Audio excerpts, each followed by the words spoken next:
Hello friends, welcome back to my channel Love to Nursing. I am Miss Shruti. Today we learn about in-service education. It's important for JNM third year and BSc fourth year nursing as well as first year MSc nursing. Let's start.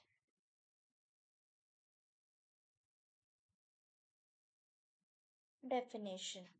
A planned sorry, a planned learning experience provided by the employing agency for employees to enrich their knowledge and practical skills. तर definition मध्ये सांगितलंय की हे planned learning experience असतो जो आपण provided करतो आपल्या एम्प्लॉईजना. जे काही आपले एम्प्लॉईंग एजन्सीज असते त्यामध्ये जे एम्प्लॉईज असतात त्यांना आपण हे काय करतो प्रोव्हाइड करतो. कशासाठी? त्यांचं नॉलेज आणि प्रॅक्टिकल स्किल वाढवण्यासाठी. फॉर एक्झाम्पल जेव्हा आपली CNE असते that is continuing nursing education. हॉस्पिटलमध्ये आपण ब्रँड हॉस्पिटलमध्ये जर जॉब करत असेल तर इव्हनिंग ड्युटी ज्यांची असते त्यांना 1 hour आधी बोलवलं जातं आणि त्यांचं लेक्चर घेतलं जातं 1 hour. का? कारण त्यांच्या नॉलेजमध्ये त्यांच्या प्रॅक्टिकल स्किलमध्ये इम्प्रूव्हमेंट व्हावी त्यासाठी. त्यालाच म्हणायचं इन सर्व्हिस एज्युकेशन. सर्व्हिसमध्ये असताना आपण एज्युकेशन गेन करतो त्याला इन सर्व्हिस एज्युकेशन म्हणतात. ही एक प्लॅन्ड लर्निंग एक्सपिरियन्स असतो. म्हणजे असं कुणी पण आणून बसवत नाही की हा तुम्ही जावा टीच करा, कुणी पण येत नाही. तर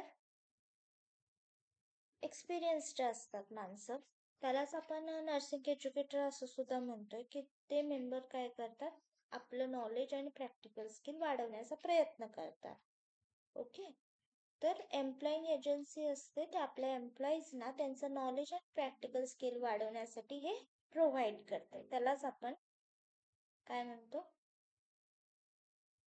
in service education. Next aims. Aims मध्ये काय सांगितलंय म्हणजे आपलं ध्येय काय आहे? Improvement of client through upgrading the services rendering with the scientific principle. ह्याच्यामध्ये काय होतं जे काही तत्व आहे क्लायंटचं, ओके, सर्व्हिसमध्ये जे काही त्यांचे सायंटिफिक प्रिन्सिपल्स असतात ते इम्प्रूव्हमेंट होतात. कसं होतं प्रत्येकाला त्यानं थ्रोम्बोस जर आला, ओके, थ्रोम्बोस जर आला तर त्यांनी काय केलं दुसऱ्या स्टाफने तर बर्फ लावला, तर आपण पण बर्फ लावायचा. तर हे डोंकी प्रोसेस असते. पण जेव्हा तुम्ही इन सर्व्हिस एज्युकेशन घेताय तर त्याच्या मागचं सायंटिफिक प्रिन्सिपल तुम्हाला कळायला लागते आणि तुम्ही इम्प्रूव्हमेंट होताय. Next, to keep in face changing society to their needs acquisition of new knowledge. जसे जसे गरज भासतील तसं तसं आपल्याला इम्प्रूव्हमेंट व्हायला पाहिजे. फॉर एक्झाम्पल व्यवस्थित चालू होतं सगळं, कोरोना आला तर त्याप्रमाणे तुम्ही कसं चेंज झाला, सोसायटीची नीड काय त्याप्रमाणे तुम्ही सिच्युएशनला फेस करत गेला. Next, improvement of performance. तुमच्या परफॉर्मन्समध्ये इम्प्रूव्हमेंट होते. Then to develop scientific skill required for practice. आणि आपल्यामध्ये एक स्पेसिफिक स्किल डेव्हलप व्हायला लागतं. Okay. Next, improve the staff members chances for promotion. आणि ह्यानंच काय होतं स्टाफचं जे काय प्रमोशन होतं त्याचे चान्सेस वाढायला लागतात. कारण आपल्याला दिसतं की हा स्टाफ व्यवस्थित काम करतोय तर आपण त्याला प्रमोशन देतो. To observe and bring changes in staff behaviour. Staff behaviours मध्ये चेंजेस दिसायला लागतात. ओके, ते ऑब्झर्व करायला लागतात, चेंजेस दिसायला लागतात. म्हणजे काय, आधी जे काय तुम्ही यूज टू वर्क करत होता ते करायचं बंद होता. To develop right concept of client care. Okay, मला ह्याच्यावरून लक्षात आलं. To observe and bring changes in staff behaviour म्हणजे समजा आपल्यामध्ये मोस्टली जास्त नाही छोट्या हॉस्पिटल्समध्ये जेव्हा फ्लूड सलाईन मधून सलाईन पास होत नसतं, लिक्विड पास होत नसतं, एनएस पास होत नसतं, तेव्हा आपल्यामध्ये बघा यूज टू टेक्निक असते की आपण निडल घेतो आणि वरती टोचा मारतो. तर तेव्हा काय होतं की सलाईन जायला लागतं फास्ट. तर हे करणं ओके आहे का? नो. जे पण आपले ब्रँड हॉस्पिटल्स असतात तिथं हे काम करणं म्हणजे इन्फेक्शन कंट्रोल नर्सला स्वतःहून म्हणजे स्वतःहून जाणं तिथं, म्हणजे हा मी हे केलंय. ओके, कळालं? म्हणजे हे जे आहे ते इन्फेक्शन कंट्रोल नर्स पूर्ण पकडते तुम्हाला, हे जे तुम्ही करताय असं नेडल वगैरे लावणं. तर हे चुकीचं आहे. तर असं न करता तर त्या बदल्यात आपण काय करायला पाहिजे, हा चेंज तुम्हाला इन सर्व्हिस एज्युकेशनमुळे भेटतो. सरेंडर करणं. ओके, ICN ला आपण स्वतःहून सरेंडर करणं असा भाग आहे. To develop right concept of client care to maintain to develop right concept of client care. जे काय कन्सेप्ट आहे आपली क्लायंटला आपण देतोय, केअर देतोय, जी काही कन्सेप्ट आहे ती आपल्याला डेव्हलप व्हायला लागते. To maintain high standard of nursing, आपण high standard of nursing maintain करतो. Ensure thinking on the job, reduce mechanical action to a minimum and promote economy, safety and efficiency of personnel in their work situation. याच्यामध्ये काय होतं, आपली capacity वाढायला लागते थिंकिंगची. मग त्यामध्ये आपण पेशंटचं लक्ष देतो, चुकीचे जे ऍक्शन्स आहेत ते मिनिमल करतो, कमी करतो. त्यामुळे आपलं काय होतं, सेफ्टी आणि आपली इफिशियन्सी वर्क करण्याची ती वाढायला लागते. Okay, it reduces turnover absenteeism. आणि ह्यानं काय होतं, एकदा का रुची वाढायला लागली तुमचं काम करण्यामध्ये तर तुम्ही अब्सेंटिझम नाही, बंद करत नाही तुम्ही काम, किंवा अब्सेंट राहायला लागत नाही. Effective production will be observed, तुमचा परफॉर्मन्स ऑब्झर्व केला जातो आणि हे इफेक्टिव्ह प्रोडक्शन व्हायला लागतं तुमच्या परफॉर्मन्समुळे. To discover potentialities to alert personal in working environment, तुमच्या पोटॅन्शियलिटीज डिस्कवर करू शकताय तुम्ही आणि वर्किंग एन्व्हायरमेंटमध्ये ॲज अ स्टाफ नर्स मी कशी गुड आहे हे तुम्ही दाखवू शकता. Okay, next component. कंपोनंट्स कोणकोणते आहेत? Orientation skill training program, continuing education program, development of leadership training program, management skill development, staff development program. Okay, तर हे आपले कंपोनंट्स आहेत. आपल्याला स्किल प्रोग्रामशी ओरिएंटेड असलं पाहिजे. आम्हाला माहिती आहे CPR कसा द्यायचा, आम्ही थेअरीमध्ये सगळं वाचलंय, पण प्रॅक्टिकल आम्हाला काहीच येत नाही. चालेल का? No. Second, CNE, continuing education program. Continue तुम्ही एज्युकेशन मध्ये असलं पाहिजे, जरी जॉब करत असलात तरी.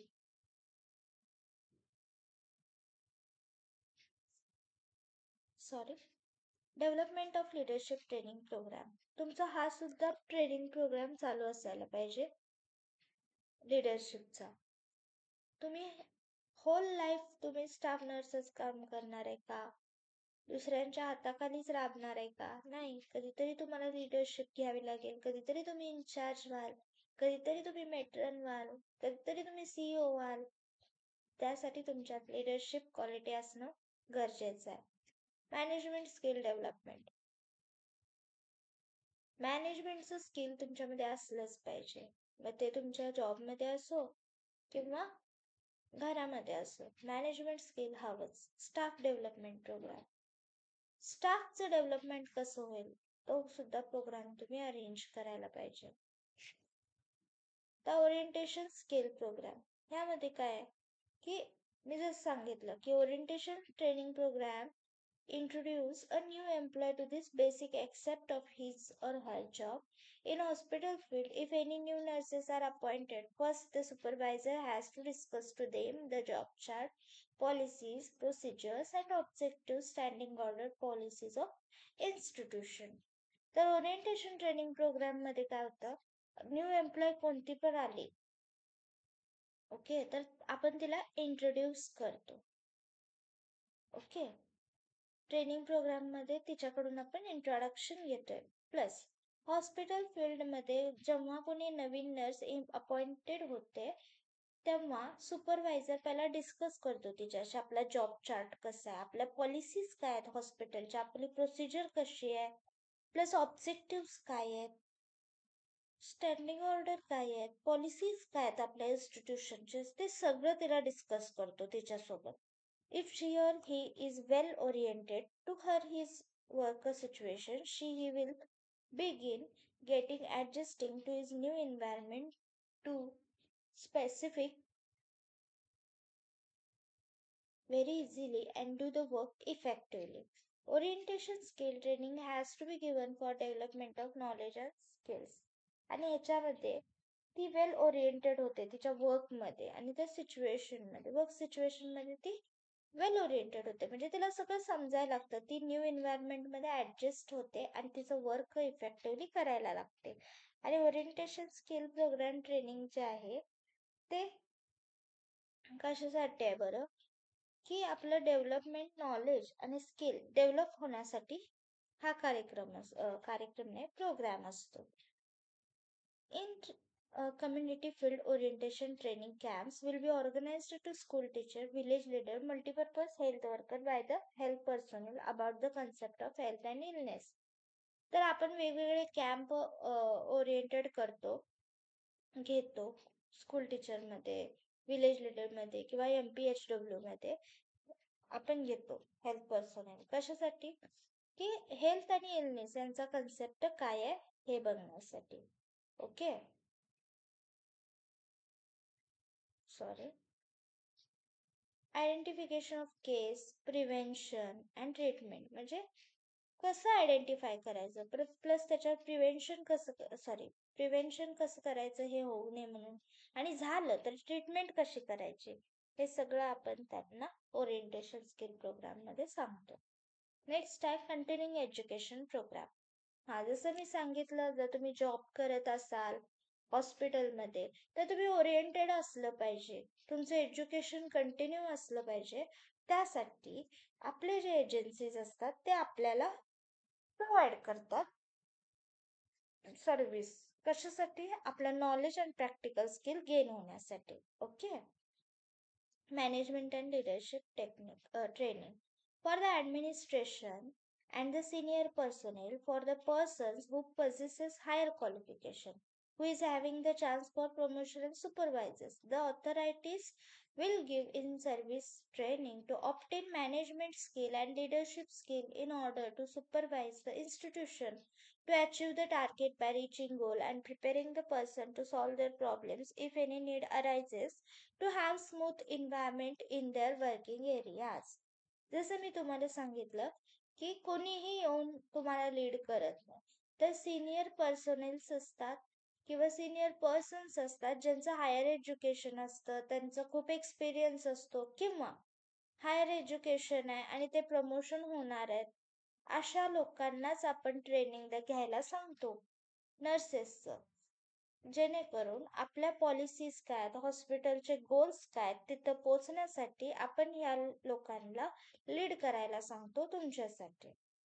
ओके, त्यामुळे काय होतं, आपलं एन्व्हायरमेंट स्मूथ होतं, ज्या काही गरजा आहेत त्या पूर्ण होतात आणि आपण एका पॉझिटिव्ह दृष्टीकडे सफर करायला लागतो. Staff development program. आता ह्याच्यामध्ये काय होतं, नर्सिंग स्टुडंट्स जे असतात त्यांच्या काही जे काही एज्युकेशनल नीड्स असतात त्या त्यांना भेटतात. त्यामुळं स्टाफचं डेव्हलपमेंटल प्रोग्राम मधनं रेग्युलर प्रॅक्टिस होते, नॉलेज वाढतं. त्याचे कंपोनंट्स तुम्ही बघितले, ओरिएंटेशन आहे, इन सर्व्हिस एज्युकेशन आहे, कंटिन्युइंग education include self instructions, attending short term courses, workshop, seminar and presentation of scientific papers. Okay, तर हे तुमचे असाइनमेंट्स असतात की तुम्ही सेमिनार घेतला पाहिजे, वर्कशॉप घेतला पाहिजे किंवा प्रेझेंटेशन दिलं पाहिजे. ओके, तर टाइप्स कोणकोणते आहेत, तर 3 टाइप्स आहेत, centralised in service education, decentralised in service education combined or coordinated in-service education. आता सेंट्रलाइज्ड इन सर्व्हिस एज्युकेशन म्हणजे काय? In nursing service department, one department will hold responsibility for improvement of knowledge, skill, practice of their nursing staff. They will devote full time for in-service education program and its activities. Centralised म्हणजे centre आहे आपल्याला काहीतरी. कोणतं आहे? की आपण ठरवलंय की आपलं जे डिपार्टमेंट आहे त्याची रिस्पॉन्सिबिलिटी मी घेते. कशासाठी? की त्यांचं स्किल, नॉलेज आणि प्रॅक्टिस वाढण्यासाठी. आमच्या नर्सिंग स्टाफचं नॉलेज, स्किल, प्रॅक्टिस वाढवण्यासाठी आम्ही रिस्पॉन्सिबिलिटी घेतो. ओके. आणि ते करण्यासाठी मी माझं फुल टाइम म्हणजे तुमची जी नर्सिंग इन्चार्ज आहे ती तिचं फुल टाइम तुमच्यावर फोकस करते आणि वेगवेगळ्या ऍक्टिव्हिटीज वगैरे तुमच्या घेते. फॉर एक्झाम्पल हँड वॉश असेल, गाऊन टेक्निक असेल, पीपी किट असेल. ओके. तर ह्याचं ती काय करते? ऍक्टिव्हिटीज घेते. That is centralised in service education. Decentralized. This is a planned staff member who work together giving care of client with similar condition and share common nursing goals. Programs are planned around the special relevant interest of the employee, that is TRR and ICC unit. Okay. म्हणजे काय? Decentralised म्हणजे बघा आता corona time मध्ये ICU मध्ये एकच patient म्हणजे एकाच तऱ्हेचे पेशंट असायचे. सकाळी पॅन दिलं, नंतर मल्टीविटॅमिन्स, नंतर इंजेक्शन्स, नंतर अँटीबायोटिक, हेच चालू असायचं. हे सगळं डिसेंट्रलाइज्ड. ओके. तर आपण असं करतो त्याला म्हणायचं डिसेंट्रलाइज्ड. म्हणजे प्रत्येक वेळी असं काय वेगवेगळं घेण्याची गरज नाही. तर हे कुठं कुठं दिसून येतं? TRR म्हणजे test readiness review plus ICCU. ICCU म्हणजे इंटेन्सिव्ह क्रिटिकल केअर युनिट. ह्याच्यामध्ये हे दिसून येते की नर्सिंग गोल्स कॉमन असतात की आपल्याला करोना काढायचंच आहे ह्यांचा बाहेर. ओके. किंवा ह्यांना आपल्याला ह्या सिच्युएशन मधून बाहेर निघायचंच आहे. तर आपले कॉमन गोल्स असते. पहिला अँटीबायोटिक द्या, नंतर अँटीबायोटिक द्या, नंतर अँटी इन्फ्लॅमेटरी द्या, नंतर मल्टीविटॅमिन द्या. दिस इज द प्रोसेस. ओके. आणि हे प्लॅन्ड असतं. त्याला डिसेंट्रलाइज म्हणतात. Combined or coordinated in-service education. There will be central nursing in-service education department consist of nurse in each division who holds leadership responsibility for staff development activities, whose time is devoted fully for teaching learning situation. They plan, conduct, evaluate the program and further plan their program basic on the needs. ह्याच्यामध्ये काय होतं? Combine आहे. Knowledge skill पण मिळते plus जे काही common goals आहेत आपले, जे काही इंटरेस्ट आहेत ते सुद्धा आपण नर्सेसना देतो. तर हे काय झालं? कॉमन म्हणजे त्यालाच म्हणतो आपण टीचिंग लर्निंग सिच्युएशन. पहिला ते प्लॅन करतात नर्सिंग एज्युकेटर काय घ्यायचंय, मग कंडक्ट करतात, ते प्रोग्राम घेतात आणि त्याच्यातून इव्हॅल्युएट करतात तो प्रोग्राम की नेमकं रिझल्ट काय, पॉझिटिव्ह आहे का निगेटिव्ह आहे, हा इव्हॅल्युएट करतात. जर पॉझिटिव्ह असेल तर त्याचप्रमाणे दुसरा प्रोग्राम अरेंज करतात जो गरजेचा आहे. Clear? Okay. Methods of in service education. कोणत्या मेथड्स आहेत? Forum, ward teaching, discussion, laboratory, conference, seminar, workshop आणि field trips. Okay. Field trips हॉस्पिटलमध्ये होत नाहीत जास्त करून, कारण आपण ट्रिपला गेल्यावर पेशंट सोबत कोण. ओके. बाकी सगळं आपण मेथड्स करतो. ओके. क्लिअर? खूप लेंदी व्हिडिओ होऊ नये त्यासाठी शॉर्टमध्ये मी तुम्हाला सगळं सांगितलेलं आहे. आय होप तुम्हाला कळालेलं आहे. बघा आपण काय काय बघितलं.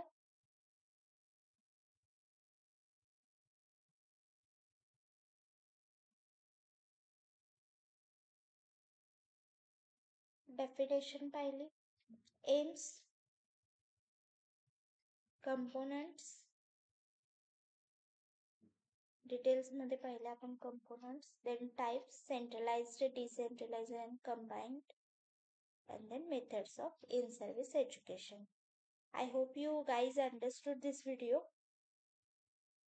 प्रेस द छोटावाला like and share to your nursing friends. बाकीच्यांना पण पाठवा. फक्त स्वतःपुरतं ठेवू नका. सेल्फिश बनू नका. ज्ञान तुम्ही दिलं तरच वाढणार आहे.